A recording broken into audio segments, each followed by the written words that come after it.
자, 그럼 다시 또 시작하겠습니다.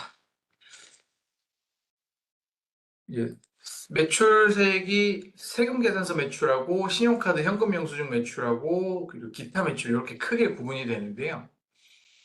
신용카드랑 현금 영수증 매출은 이렇게 볼 수 있어요. 이게 국세청 홈택스에 들어가시면은 이렇게 조회가 돼요. 월별로 이렇게 월별로 분기별로 조회도 되고 월별로 조회도 됩니다.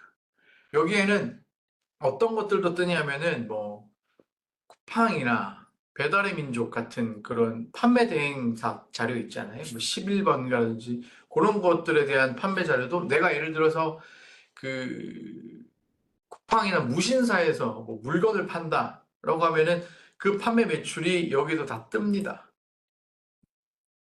그래서 다 뜨는데, 어, 선생님, 여기에 뜬 금액하고 사이트에 떠 있는 매출하고 달라요 라고 하시는 분들이 계시는데, 정확한 건 그 사이트 매출이 맞아요. 사이트 매출이 있다면은 사이트 조에서 그 매출로 하시면 됩니다. 근데 웬만해서는 맞아요. 특별하게 뭐 고치거나 뭐 수정하는 경우가 아니면 보통은 두 개, 그 홈택스 자료하고, 그 무신사나 그 포털, 그 쇼핑몰 사이트하고 매출은 거의 동일하다고 보시면 됩니다. 그리고 제로페이 매출 같은 경우도 여기다 떠요. 그렇기 때문에 이게 여기서 이렇게 뜬다는 거는 여러분, 와, 편리하네 라고 생각하실 수도 있겠지만은 모든 정보를 과세관청이 다 볼 수 있다는 얘기예요. 이 매출 누락은 안 됩니다. 아, 제가 그런 분들이 계세요. 제가 블로그에 글도 써놓긴 했는데, 선생님, 저는 1억 원 매출을 숨기고 싶대요. 왜요? 라고 물어봤더니, 그럼 세금이 너무 많이 나오는데. 이거 걸리면 얼마 내는지 아세요? 라고 했더니, 뭐, 걸리면 한 2, 3천 더 내겠죠? 라고 하는데, 아니요. 1억을 숨기면 9천만 원 정도를 내셔야 돼요. 그럴 거면은 1억 신고하고 세금 내고 챙기는 게 낫죠. 소득을 하는 게 낫죠. 이제 여러분, 그 사업을 오래 하신 분들이랑 사업 그 기간 짧으신 분들이 계시는데, 짧은 분들은 되려 뭐 이런 걸 잘, 그 탈세나 이런 거에 대해서 조금 그 뭐라 그래야 되지? 지켜야 된다, 탈세를 하면 안 된다는 마인드가 좀 잡혀 있는데 사업을 오래 하신 분, 한 2, 30년 하신 분들은 옛날엔 다 그랬는데 뭘 이라고 얘기하시는 분들이 계시는데 옛날엔 그렇게 했어요. 전산망이 제대로 되어 있지 않아서 그렇게 했는데 지금은 안 돼요. 너무 촘촘하게 돼 있어서 못 피해 갑니다. 그래서 요거는 매출은 꼭 조회를 해보고 부가가치세 신고를 하셔야 돼요. 그 다음에 이제 기타 매출. 이게 논란이에요. 이게. 세금계산서, 신용카드, 현금영수증이 아닌 증빙이나 무증빙으로 거래하는 걸 이제 기타 매출로 잡아요. 그러니까 뭐 예를 들어서 그런 거죠.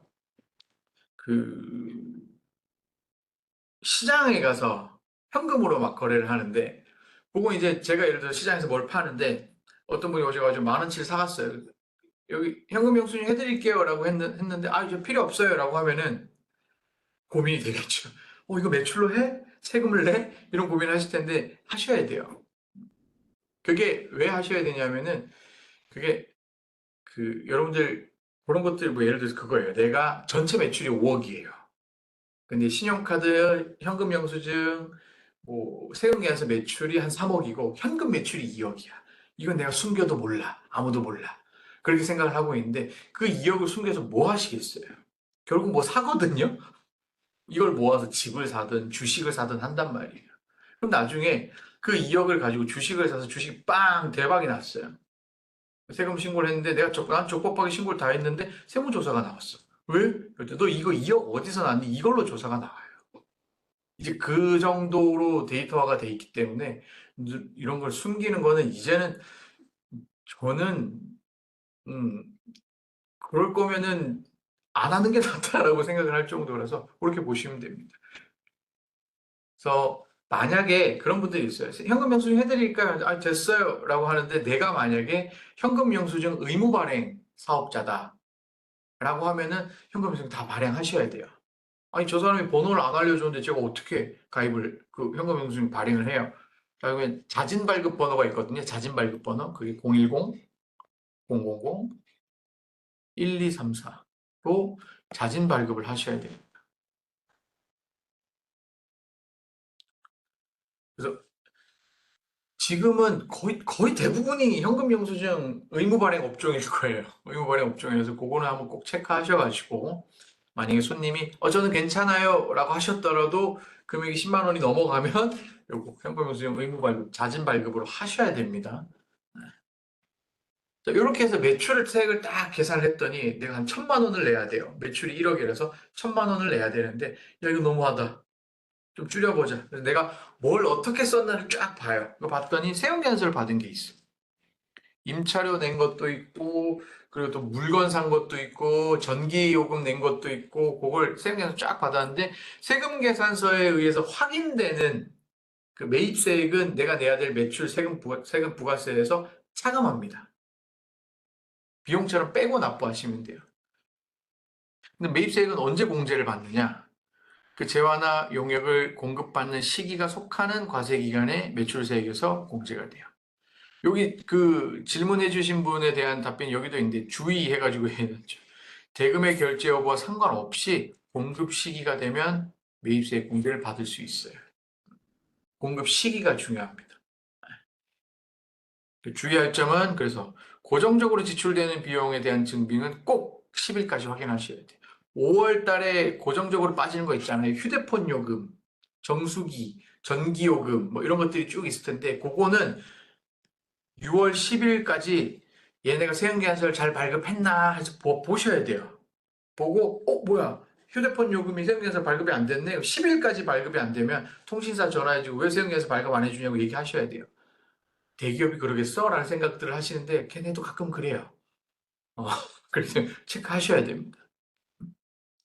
이것도 대리인이 해주시는 거 아닌가요? 저희 안 해요. 이런 거까지 체크를 못 해드려요. 이거는 사업하시는 분들이 체크를 하셔야 됩니다. 거래 상대방으로부터 사업자 등록증 사본, 대표자 신분증은 가급적이 아니라 저는 그냥 받으라고 하세요. 받으라고 말씀을 드려요. 선생님, 저 요거 물건 살 게 있어서 거래해야 되는데 현금으로 거래할 건데 뭐 받아야 돼요? 라고 하면 그 사람 사업자 등록증 사본, 대표자 신분증 사본은 꼭 받아두라고 해요. 그리고 그 물건 금액이 크면 견적서 있거든요. 거래 명세서 같은 거. 그것도 받아두시라고 하고 마지막으로 대금은 절대 현금으로 주지 말고 계좌이체로 드리라고 합니다. 요 네 개가 있으면은 아까 상대방이 세금계산서 발급 안 해줄 때 있잖아요. 그때 요 네 개 서류를 가지고 세무서에 들고 와서 제출을 하면은 저 이렇게 거래했는데 제가 세금계산서 발급 안 해줘요 라고 하면은 진짜? 그래가지고 따져줍니다. 그럼 그때 저 사람이 발급을 안 해줘도 내가 나한테 발급을 할 수 있어요. 그런 것들이 있기 때문에 요 두 번째 이거 있죠. 주의할 점에 사업자 등록증, 거래 상대방의 사업자 등록증 사본, 신분증 사본, 그리고 대금은 꼭 이체. 죽어도 영수증으로, 죽어도 현금으로 주겠다. 그러면은 현금 받았다라는 현금을 그 나한테 줬다는 영수증 있잖아요. 수기영수증. 영수증하고 도장 받아가지고 가지고 계셔야 돼요. 그렇게까지 하셔야 됩니다. 뭐 또 그렇게까지 해야 돼요? 라고 하는데 그렇게까지 하셔야 돼요. 아, 그 증빙 없어가지고 나중에 세금 폭탄 맞으시는 분들 엄청 많아요. 아, 자, 그리고 요 세 번째가 세금 계산서하고 카드 영수증은 중복으로 받으시는 분들이 계세요. 어떤 경우냐면은 그 물건을 샀는데 1,000만 원치를 샀는데 세금계산서를 발급을 받았어요. 세금계산서 발급을 받았는데 내가 돈이 없어가지고 그 대표님한테 대표님 저 카드로 결제하면 안 돼요. 아 하세요라고 했는데 그러면 어떤 경우가 생기냐면은 저는 세금계산서도 받았고 카드를 썼으니까 카드 영수증도 받았어요. 이거 두 개를 전부 다 부가가치세 신고서에 녹여버리면 중복으로 비용이 부가세가 들어간단 말이에요. 그럼 내가 내야 될 부가세를 과소하게 납부하게 되는 경우가 생겨요. 그래서 그런 경우는 꼭 챙기셔야 돼요. 어, 세금계산서도 받고 신용카드 영수증도 받았다. 그럼 둘 중에 하나만 반영하셔야 되는데 그런 경우에는 보통 세금계산서를 반영을 하고 신용카드 영수증만큼을 뺍니다. 중복으로 들어가시면 안 돼요. 그런 경우가 간혹 있어요. 이렇게 보시면 됩니다. 다음에 보시면 이제 신용카드나 현금 영수증 수취하는 것도 매입세 공제 받을 수 있어요. 신용카드 긁은 것도 세무대리인이 홈택스에 다 뜹니다. 근데 법인 사업자는 법인 카드는 별도의 등록 과정이 필요가 없는데 개인 사업 하시는 분들은 내가 사업용으로 쓰는 카드는 꼭 국세청 홈택스에 등록을 해두세요. 사업용 신용카드들은 등록을 해주셔야 홈택스에 뜹니다. 네. 그래야 나중에 비용 처리할 때 신고할 때 도움이 되거든요. 꼭 주로 사용하시는 신용카드들은 체크카드들은 꼭 사업용 신용카드 등록을 해두시고 사용하시는 게 좋아요. 그리고 현금 영수증 이게 많이들 헷갈리실 거예요. 현금 영수증은 크게 두 가지로 구분이 되거든요. 하나는 소득 공제용이 있고요. 하나는 지출 증빙용이 있어요. 아이고. 사업을 하시는 분들은 얘는 필요 없어요. 얘는 필요 없어요. 사업하시는 분이 얘를 받아야 되거든요. 지출 증빙은. 지출 증빙은 어떻게 하냐면은 뭐 예를 들어서 물건을 사고 문구점에서 물건을 사고 현금을 주고 현금 영수증 해드려요. 해주세요. 휴대폰 번호를 찍어드리면은 그거는 다 그런 건 아닌데 대부분이 소득공제용이에요. 소득공제용은 근로자들이 쓰는 거예요. 연말정산할 때 신용카드 발행 소득공제, 신용카드 사용 금액에 대한 소득공제를 받기 위함이지 우리는 사업자이기 때문에 지출증빙이라는 현금 영수증을 받아야 돼요. 선생님, 저는 지금까지 다 휴대폰으로 받았는데요. 괜찮아요. 홈택스에, 국세청 홈택스 사이트에 접속을 하셔가지고 현금 영수증 메뉴에 들어가시면은 소득공제용을 지출증빙용으로 전환하기라는 메뉴가 있어요. 거기 들어가셔가지고 소득공제 받으셨던 거 체크하셔가지고 지출증빙용으로 전환하시면 됩니다. 그럼 부가가치세 신고할 때 다 그거에 대해서는 매입세 공제 받으실 수 있어요. 그건 꼭 체크해 주십시오. 그리고 저는 사업자 등록증 10자리를 못 외우겠어요 라고 하시는 분들은 국세청 홈택스에서 현금 영수증 카드가 있어요. 그럼 현금 주실 때 그 현금 영수증 카드하고 그 현금하고 같이 그 결제할 때 주시면은 그 카드를 가지고 현금 영수증을 발급을 해 주십니다. 그렇게 하시면 되고, 그 유류비하고 이제 차량 관련된 것들을 좀 말씀을 드리고 싶은데, 기름값은 부가가치세 공제가 되나요? 에 대한 걸 질문을 의외로 많이들 하시더라고요. 근데 업무용 승용차라는 말을 들어보셨을 거예요. 근데 부가가치세법에서는 비영업용 소형 승용차라고 하는데 그 규정이 뭐냐면은 어, 1000cc 이하, 그러니까 경차하고 9인승 이상 승합차는 승용차로 안 봐요. 걔네 둘을 제외하고 나머지 차들에게 넣는 기름값은 부가세 공제가 안 됩니다. 그러면은 어떤 차들이 공제가 되냐? 경차하고 9인 이상 승합차에 넣는 유류비는 공제가 돼요. 그래서 여러분들 그 외 길에 다니시다 보면은 통신사 영업 활동하시는 분들 트럭은 됩니다. 트럭은 돼요. 트럭은 됩니다. 죄송해요. 요거 이제 승용차에 대한 걸 얘기를 하다 보니까 트럭도 돼요. 그, 운전하시다 보면은 통신사 그 수리하시는 분들이 차 타고 다니는 거의 대부분 경차예요. 그 이유가 이 이유 때문입니다. 운행일지를 안 써도 돼요, 걔네는. 경차는. 승합차도 운행일지 안 써도 되고, 기름 넣는 것도 부가세 공제 다 받으실 수 있어요. 근데 여기서 중요한 건 이거예요. 9인승 이상 승합차예요. 카니발은 다 되겠네. 카니발이 저도 몰랐는데 7인승이 있어요. 7인승짜리 카니발은 안 돼요. 9인승이에요. 9인승 이상 승합차여야 됩니다.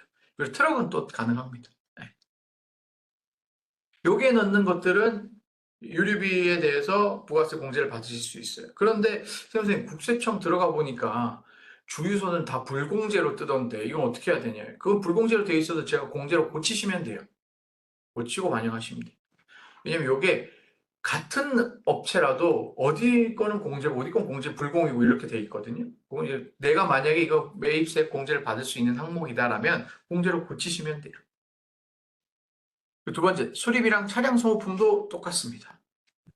트럭도 고치시고 타이어 교체하고 이런 거 영수증 받으시면은 카드로 하시면 신용카드 영수증에 대해서는 꼭 매입세 공제 받으실 수 있어요. 그리고 마지막으로 요거 고속도로 통행료. 통행료는 매번 영수증 받으면 좀 그렇지 않아요. 그래서 그 자주 가시는 톨게이트 톨게이트 영업소에다가 본인 그 사업자 등록증을 하나 주시고 월말에 하나씩 한 번에 끊어달라고 해주세요. 그럼 그렇게 끊어주세요. 그렇게 하시면 됩니다. 민자고속도로는 부가세가 붙거든요. 민자는 부가세가 붙고 민자가 아닌 공영고속도로는 부가세가 안 붙으니까 민자고속도로에서 통행료를 내실 일이 있으면 사업자 등록증을 내고 매입세 공제를 받으시는 게 좋습니다. 그게 아니면 하이패스 카드 써가지고 하이패스 내역을 쫙 뽑으시는 게 도움이 돼요. 이제 증빙 네 가지를 보여드릴 텐데 요게 세금 계산서예요. 전자세금 계산서. 요거 다음에 또 하나 보여드릴 텐데 요거는 세금 계산서예요. 근데 얘는 계산서예요. 얼핏 보면 똑같이 생겼는데 얘랑 얘는 달라요. 뭐가 다르냐면 세금 계산서는 여기 보면 세액이라는 항목이 붙어 있어요. 이게 부가세거든요. 근데 계산서에 보면 세액이 없어요. 그래서 내가 만약에 면세 물품을 판다라고 하면은 계산서를 발급하셔야 되고요. 부가가치세가 과세되는 물품을 판다라고 하면 세금 계산서를 발급하셔야 돼요. 과면세 어떻게 따집니까? 라고 얘기를 하시는데 뭐 쉽게 얘기하면은 뭐 있을까요? 고기 있죠. 생고기를 팔면 면세예요. 근데 생고기를 가공을 해서 구워서 팔면은 과세예요. 그리고 우유 같은 것도 흰 우유는 면세예요. 부가세가 안 붙어요. 근데 초코우유, 딸기우유, 바나나 우유는 부가세가 붙는 과세물고요. 그래서 어떤 사업을 하실 때 내가 면세 사업을 하는지 과세 사업을 하는지를 잘 판단하셔가지고 증빙을 발행하시면 됩니다. 다음에 요게 음? 잠시만. 요게 이제 신용카드 매출점표예요. 카드 쓰시면 이런 거 받아요. 요즘은 근데 잘 안 받으시죠? 영수증 드릴까요? 아니요. 이래버리잖아요. 근데 아니요 하시면 안 돼요. 받아야지 영수증 만약에 내가 쓰는 카드가 국세청 홈택스에 등록이 돼 있으면 안 받으셔도 돼요. 전산에 다 뜨니까. 근데 그게 등록을 안 해놓은 걸 받아두셔야 돼요. 어떻게 영수증 다 버렸는데? 그러면 이제 내가 사용하는 카드사 홈페이지에 로그인을 하셔가지고 내역을 다운받으시는데 여기에 상대방 사업자 등록번호가 보이는 내역을 받으셔야 돼요.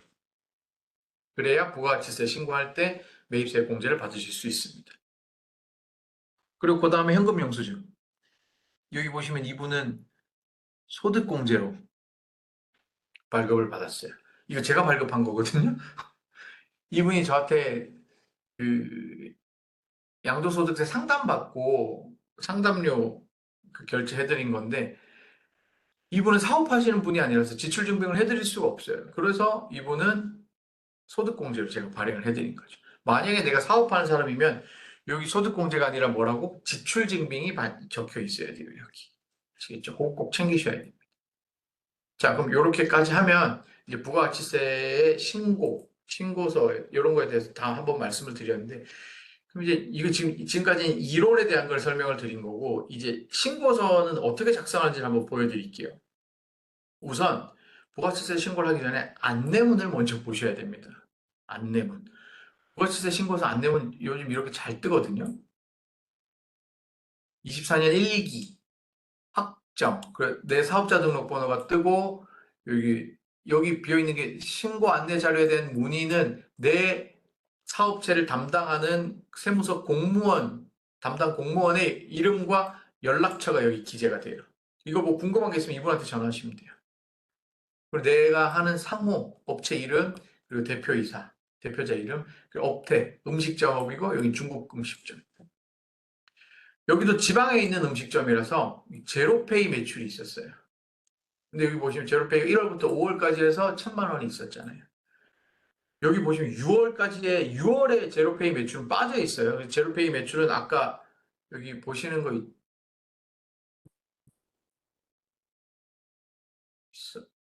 여기서 제로페이 매출은 여기서 확인 꼭 하셔야 됩니다. 그래서 매출 확인하고 뭘 어떻게 신고하라는지 조심해야 될 것들을 여기 쫙 기재를 해놨어요. 자, 이걸 보고 이제 신고서를 작성을 합니다. 음식점인데 여기 보면은 여기 요 앞에 거는 보셨죠? 여기 건 아까 다 보셨는데 왼쪽에 있는 거 여긴 다 보셨는데 오른쪽 게 뭐냐면은 신용카드 매출 정표 등 발행 금액 현황이에요.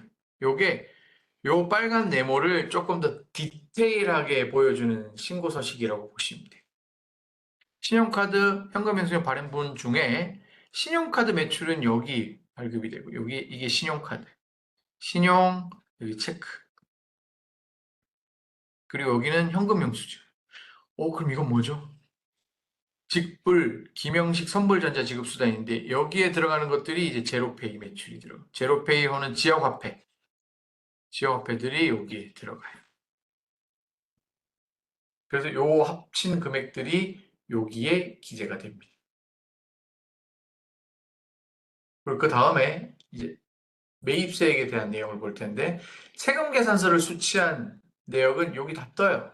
여기에는 이제 전자, 위에는 전자로 받은 것들이 뜨고 아직도 종이로 주시는 분들 계실 거예요. 종이로 받으신 것들은 여기 아래 칸에 기재가 됩니다. 그리고 여기 보시면 그 밖에 매입세액 공제 보시면 여기 현금 영수증이나 신용카드 받은 것들은 여기에 기록이 돼요. 그래서 여기 1237만 6천 원치를 써서 116만 637원. 여기도 10%가 아니죠. 이게 왜 이런 게 생기냐면은 음식점 하시는 분들은 예를 들어 요즘 코스트코 많이 가서 쓰시던데 코스트코나 대형마트 같은 데가 내가 돼지고기 10만 원치하고 그리고 그 돼지고기 10만 원치하고 그 뭐야 딸기 우유 5만 원치를 사면 15만 원을 결제를 하잖아요. 그럼 면세하고 과세가 따로 분리가 돼야 되는데 이런 한꺼번에 떠요. 그러면 결제 금액은 15만 원인데 매입세 공제액은 5만 원밖에 안 되는 거죠. 그래서 저는 음식점 하시는 분들한테 어떻게 말씀드리냐면은 대표님 그 면세 물건 사실 때 쓰는 카드하고 과세 물건 사실 때 쓰는 카드 따로 좀 관리하시는 게 좋을 것 같다고 얘기해 드려요. 이렇게 얘기하면 뭘 또 그렇게까지 해요? 라고 얘기들을 하시는데 그렇게까지 하시면은 나중에 부가세 신고하실 때 훨씬 도움 많이 되세요. 이렇게 발라낼 수 있는 것들이 생기거든요. 그리고 다음에 여기 보면 의제 매입세액이라는 게 있죠. 의제 매입세액. 제가 방금 면세랑 과세를 따로 쓰시라고 한 이유가 면세로 쓴 카드들은 의제 매입세액을 통해서 공제를 받으실 수 있어요. 이렇게. 여기 말고 잠시만요. 여기 의제 매입. 여기 보시면 의제 매입은 뭐냐면 내가 면세로 사서 그걸 가공을 해서 과세로 팔면은 부가세 공제를 해준다는 건데 이게 구분이 안 돼 있으면은 세무대리인 입장에서는 이게 뭔지를 다 찾아보기가 힘들어요. 그래서 면세용은 따로 기입을 해주시든지 아니면 면세용 카드는 이거 면세용이에요 라고 얘기를 해주시면은 나중에 신고할 때 확실히 좀 차이가 나시긴 할 겁니다. 그 다음에 이제 신용카드 그 공제할 때 여기 신용카드는 어떤 사업용 신용카드는 얼마치를 썼는지 현금 영수증은 얼마치를 썼는지 이걸 왜 보셔야 되냐면은 이상하다. 나 요번에 신고할 때 한 몇천만 원 쓴 것 같은데 왜 몇백만 원밖에 안 들어가 있지? 라고 하면은 세무사님한테 여쭤볼 수 있죠. 세무사님 혹시 이거 저희 비용 여기 거 다 들어갔는지 확인 좀 해주실 수 있어요? 라고 얘기를 하실 수 있는 거죠. 그래서 이런 거 보실 줄 아셔야 돼요. 그 다음에 이제 이거 의제 매입세 공제. 만약에 음식점 하시는 분들 중에서 농업인으로부터 직접 구입하시는 분들 계실 거예요. 그런 분들은 그분 신분증하고 거래 내역 있잖아요. 그런 것들을 세무대리인한테 주시면은 그 증빙 없이도 여기 의제 매입세 공제 반영하실 수 있어요. 저희 업체 중에 그 생강을 그 농사 직접 짓는 분한테 구입하시는 분이 있는데 주민등록번호하고 이름하고 금액하고 수량 해가지고 의제 매입세 공제에서 부가세가 좀 많이 줄었어요. 그런 것들이 있으니까 그런 것들은 꼭 자료를 좀 챙겨주시면 좋습니다. 이게 세금은 조금만 귀찮으면 줄일 수 있어요. 편하면 세금은 올라가요. 그 대가라고 반대급부라고 보시면 돼요. 아, 뭐 이런 것까지 챙겨. 그럼 세금 더 내시면 되고, 이거까지 챙겨야지. 라고 세금이 줄어드는 그런 효과가 있다고 보시면 돼요. 그리고 여기 보시면 예정고지세액이 있죠. 238만 원. 요거는 국세청 홈택스에 이렇게 조회가 돼요. 세무사님, 저는 예정고지세액을 납부를 못했는데, 그래도 여기 적어야 되나요? 그래도 적어야 돼요. 납부를 못해도 여긴 적어야 돼요. 네. 왜냐하면 걔는 언제가 납부해야 되는데 거기 가산세가 붙기 때문에 걔는 납부를 하든 못하든 여기 예정고지세액에는 그냥 기입해 주시면 적어주시면 돼요. 여기 예정 납부세액이라고 안 적혀 있잖아요. 예정 고지세액이라고 적혀 있잖아요. 그래서 그냥 고지된 금액을 여기 그냥 그대로 갖다 적어주시면 됩니다. 그리고 여기 사장님은 가산세가 붙었어요. 무슨 가산세가 붙었냐면 업체가 세금계산서를 늦게 발행해줬어요. 100만 원치. 그래서 200만 원치 늦게 발급 받아가지고 100만 원 가산세 붙었어요. 억울하죠? 아니, 나는 늦게 받은 죄밖에 없는데? 늦게 받아도. 그래서 제가 아까 매달 10일이 되면은 그 전달 세금계산서가 다 들어왔는지 체크를 하라고 하는 말씀드린 이유가 이거예요. 아, 그리고 그 다음이 이제 도소매업은 다른 건 음식점이랑 다 똑같은데 수출을 하시는 분들이 계시면은 여기 영세율 매출을 잘 챙겨 주셔야 돼요. 이제 국내에서 발생하는 수출이 있고 아니 해외로 직수출을 직접 보내버린 수출이 있는데 국내에서 하는 것들은 이제 구매 확인서 혹은 내국 신용장을 받아가지고 거래하는 경우에는 여기에 서류 번호하고 기입을 해주셔야 돼요.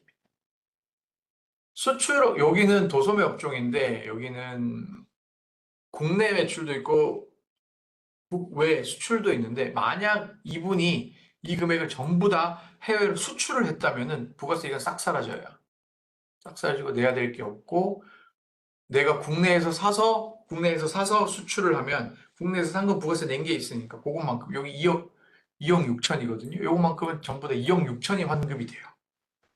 그래서 수출업 하시는 분들은 부가세를 환급을 많이 받으세요. 그래서 자료 잘 챙겨 주셔야 됩니다. 자, 그럼 이제 요거 가지고 신고 사례를 하나 들어드릴 텐데 여기 보시면은 2025년 1기 6개월 동안의 매출이 4천만 원이에요. 부가치세 빼고 부가세 포함하면 4,400이겠죠. 그중에 2천만 원치는 세금계산서를 받았고 나머지 2천만 원은 신용카드를 받았어요. 그럼 여기서 이제 앞에 말씀드린 게 나오죠. 신용카드 2천만 원만큼은 나중에 세금 낼 때 좀 줄어들겠다. 그렇죠? 그거 여기서 생겨요. 신용카드를 받은 금액 2,200만 원에 대해서 1.3%에 대해 한 28만 6천 원은 부가세를 줄일 수 있어요. 근데 이게 여기 좀 양심에 이제 손을 얹고 해야 되는 것들이 생기는데 내가 4천만 원의 매출을 위해서 3천만 원치의 물건을 샀어요. 근데 그 중에 300만 원치는 우리 아들내미 노트북 사주고 세금계산서를 받은 거예요. 고민이 되죠. 딜레마예요. 모든 사업하시는 분들의 딜레마예요. 이걸 넣을 거냐 말 것이냐 이 딜레마인데 빼셔야 돼요. 사업용이 아니잖아요. 부가치세 사업과 관련된 거기 때문에 애초에 아들내미 노트북을 사주고 세금계산서를 받으면 안 되는데 우리 세무사님은 증빙 다 받으라 그래서 그래서 다 받으신 거예요. 요거만큼 빼면 돼요. 그래서 4천만 원에 10%인 400만 원하고 3천만 원에 300만 원을 뺀 270만 원, 총 130만 원의 부가세를 내야 되는데 그중에 신용카드 매출이 있어서 28만 6천 원을 뺀 101만 4천 원에 대해서 부가세를 납부를 하시면 됩니다. 자, 여기서 만약에 이분이 2천만 원이 아니라 4천만 원 전부 다 신용카드로 매출을 했다면은 여기는 28만 6천 원이 아니라 57만 2천 원의 부가가치세가 줄어서 아마 80만 원 정도의 부가세를 납부하시게 될 거예요. 네, 그런 이슈들이 좀 있습니다. 그리고 그 다음에 이제 내가 물건을 1,000만 원치 사서 5천 원에 팔았어요. 그럼 나는 얼마를 벌었어요? 4천만 원을 벌었잖아요. 그거에 대한 400만 원 부가세를 납부를 해야 되는데 이 대표님이 이건 제가 실제로 겪은 일인데 많아요. 이런 분들 대표님들 많은데 세무사님 저희 부가세 낼 돈이 없어서 신고 못 하겠다고. 신고 안 할래요. 이러세요. 자, 대표님 400만 원 내셔야 돼요. 그러면, 그러니까 400만 원 못 내니까 신고 안 할래요. 이게 400만 원인데 신고를 안 하면 가산세가 이렇게 붙어요. 신고 안 하면 무신고 가산세 20% 80만 원이 붙고 납부지연 가산세라고 해서 그 400만 원에 매일매일 가산세가 0.022%씩 붙어요. 근데 신고만 해두면 신고를 하면 요 무신고 가산세 있죠, 요거. 요게 없어져요. 그래서 납부할 세금이 없다고 해서 신고를 안 하는 건 아니고 신고는 하되 납부를 가산세를 붙이시는 게 나아요. 그리고 정말 납부할 돈이 없다. 그럼 그 세무서 담당 공무원분한테 전화하셔가지고 통장 내역이랑 이거 보여드리면서 이게 제가 지금 부가세를 낼 수 있는 상황이 아니다. 혹시 납부 기한을 좀 늦춰줄 수 있냐, 연장시켜줄 수 있냐? 그러면 가산세 없이 납부 기한을 연장을 해줘요. 그리고 그런 것도 담당 공무원분들하고 얘기를 통해 가지고 하시면 돼요. 공무원분들이 여러분들을 어떻게 이렇게 하려고 하시는 분들이 아니에요. 그때 그 상황 설명을 하고 도움 요청을 하면 도움도 주시니까 그렇게 좀 도움을 받으시면 될 것 같습니다. 부가세를 너무 길게 했어요. 원천세랑 종합소득세는 좀 임팩트 있게 하도록 하겠습니다. 자, 이제 원천세. 원천세는 뭐냐면, 원천세도 그 부가가치세처럼 간접세예요. 회사가, 이게 회사예요. 사업주, 회사가 직원한테 월급을 주죠. 연봉 계약할 때는 300 줄게 했는데 300을 안 주죠. 한 260 정도를 줘요. 왜? 40은 원천징수 떼야 돼. 뭘 떼? 4대 보험하고 세금을 떼고 줘야 돼요. 왜 원천징수예요? 그래서 회사는 이걸 떼서 세무서에 신고하고 은행에다 납부를 해야 돼요. 얘라고 이거 하고 싶겠냐고요. 하기 싫어요, 얘도. 근데 이걸 왜 이걸 얘가 하고 있냐면은 이거 원천징수 안 하고 얘네한테 하라 그러면 아까 그 부가세랑 똑같은 일이 생겨요. 전국의 모든 근로자들이 월급을 받으면 세무서로 뛰어옵니다. 저 오늘 월급 받아서 세금 내러 왔어요. 아, 네. 하고 세금 내고 또 돌아서 국민연금공단에 가서 저 연금 내러 왔어요. 또 돌아서 건강보험공단 가가지고 건강보험 내러 왔어요. 또 고용보험공단, 근로복지공단 가가지고 고용보험 내러 이런 행동을 해야 돼요. 그래서 이것도 야 이거 안 되겠다. 야 회사 니들이 한꺼번에 걷어가지고 니들이 한꺼번에 내라고 해서 원천징수 의무를 부여를 했어요. 그래서 회사가 떼서 대신 내주는 세금을 원천세라고 부르고 있습니다.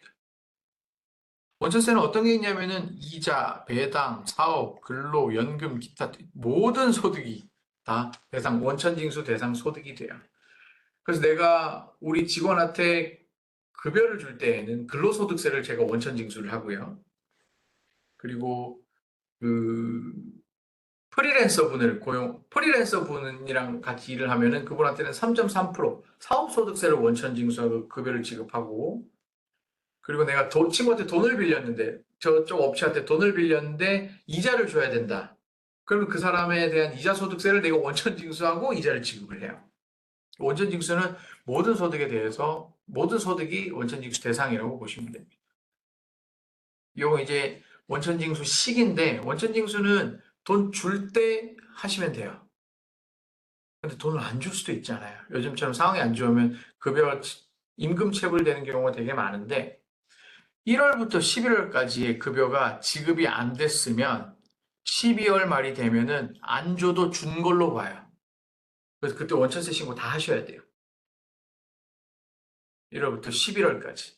예를 들어서 내가 5월부터 11월까지 급여를 하나도 못 받았어요. 12월이 돼도 못 받았어. 그래도 회사는 원천징수 신고를 해야 돼요. 그리고 12월 말 급여를 2월 말까지 못 받으면 2월 말에 받은 걸로 봐서 지급한 걸로 봐서 원천징수 신고를 하셔야 돼요. 그게 특례 규정이에요. 그 다음에 원천세 신고는 어떻게 해야 되냐? 원천세 신고는 원칙은 매월 신고 납부하셔야 돼요.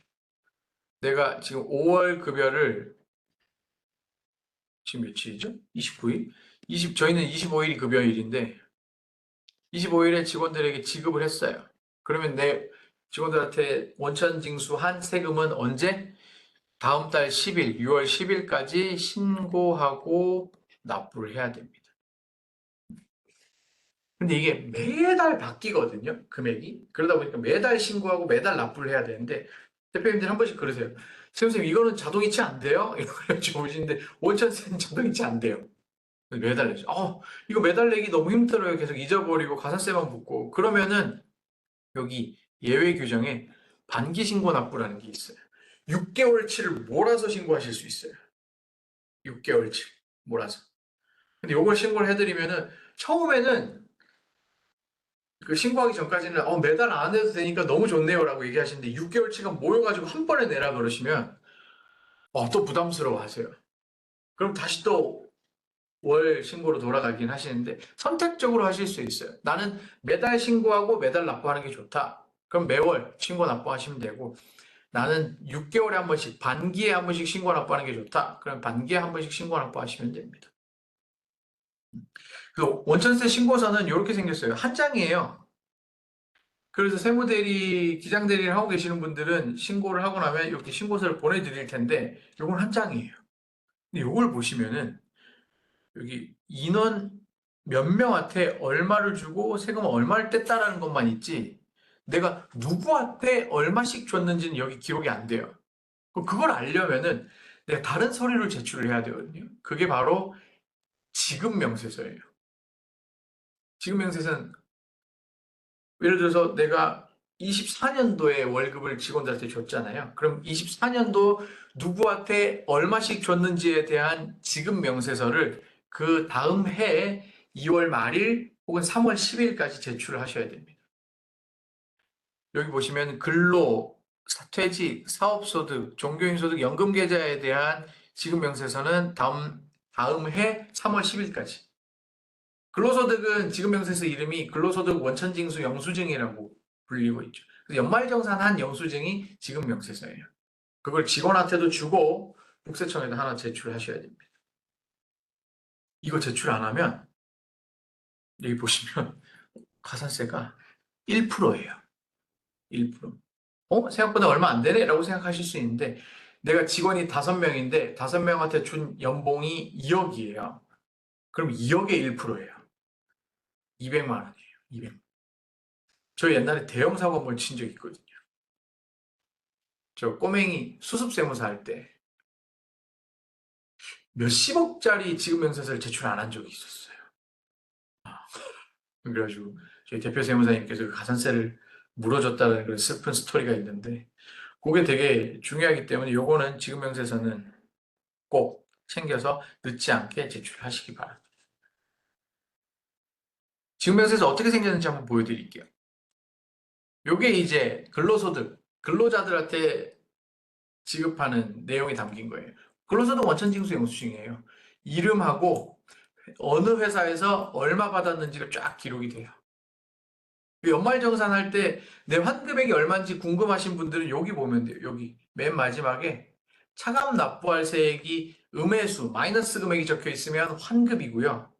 플러스 금액이 적혀 있으면 납부, 토해내시는 겁니다. 그리고 그거 궁금하신 분들도 간혹 계세요. 나는 작년에 세금을 얼마를 냈지? 여기 보시면 결정세액이 있는데 이 결정세액이 본인이 1년 동안 납부한 세금의 총합이라고 보시면 됩니다. 여기 이제 근로소득에 대한 지급명세서고요. 요거 이제 일용근로자에 대한 지급명세서입니다. 일용근로자에 대한 지급명세서. 여기 월별로 체크하게 돼 있죠. 그리고 사업소득, 프리랜서 분들 있으시죠. 프리랜서 분들에 대한 사업소득 지급명세서는 이렇게 얼마 지급했고 그 세금 얼마 뗐다라는 걸 여기다 기록을 하게 되어 있습니다. 그리고 기타 소득. 기타 소득은 어떤 경우에 많이 쇼핑몰 하시는 분들이 많이들 사용하시더라고요. 경품. 내가 경품을 25만 원짜리를 추첨을 해서 줬다. 그러면은 상대방 주민번호하고 이름하고 받으셔야 돼요. 그래서 그 세금 떼고 주셔야 돼요. 근데 물건을 주는데 세금을 어떻게 떼요? 라고 생각을 하시잖아요. 그러면 그때 25만 원짜리 물건을 주면 25만 원? 25, 25만 원짜리 물건을 주시면은 10% 10만 원에 2만 원. 2만 원에 대한 세금은 그 사람한테 받아야 돼요. 이 경품이 25만 원입니다라고 하면 그 경품 받고 끝나는 게 아니라 2만 2천 원 주시면 경품이 지급이 되는 거죠.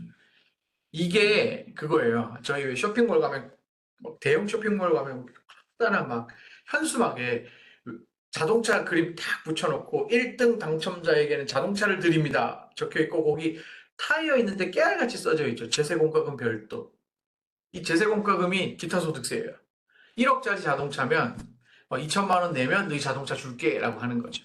아, 그거라고 보시면 돼요. 요거에 그래서 그런 경우에는 경품 타가는 사람에 대한 인적 사항을 받아가지고 기록을 하고 원천세 신고도 하시고 지급명세서도 제출을 하셔야 돼요. 그렇지 않으면 가산세가 펑 하고 터집니다. 원천세는 사실 가장 중요한 게 그 소득을 지급할 때 신고를 제때제때 해주시는 게 제일 중요해요.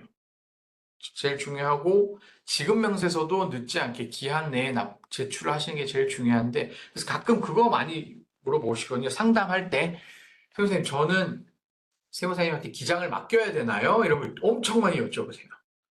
부담이 되실 거예요. 왜냐하면 수수료가 작지 않거든요. 한 달에 10만 원이라는 15만 원이라는 금액이 작진 않으니까.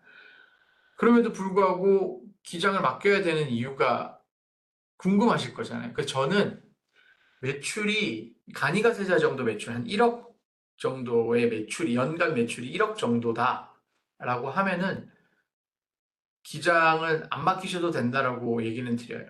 근데 고용해서 직원을 쓰고 있다라고 하면은 기장을 맡기시는 게 좋습니다. 그 4대 보험 관리하고 그 지급명세서 원천세 신고하는 거 이거 너무 힘들어요. 그래서 직원 고용 여부에 따라서 직원 고용을 하시면은 기장을 맡기시는 게 훨씬 편해요. 근데 직원 고용하지 않고 계신 경우라면은 굳이 매출이 높지 않다면은 직접 하셔도 상관없습니다. 직원 고용 여부에 따라서 해야 되는 일들이 많아져서 그래요. 4대 보험도 신청해야 되고 그리고 또 뭐 지원금 신청도 해야 되고 이런 것들이 있다 보니까 그런 경우에는 기장을 맡기시는 게 좀 더 좋지 않나라고 생각을 합니다. 자, 그러면 지금 47분인데 저희가 10분만 쉬고 57분부터 소득세에 대해서 한번 얘기를 해보도록 하겠습니다.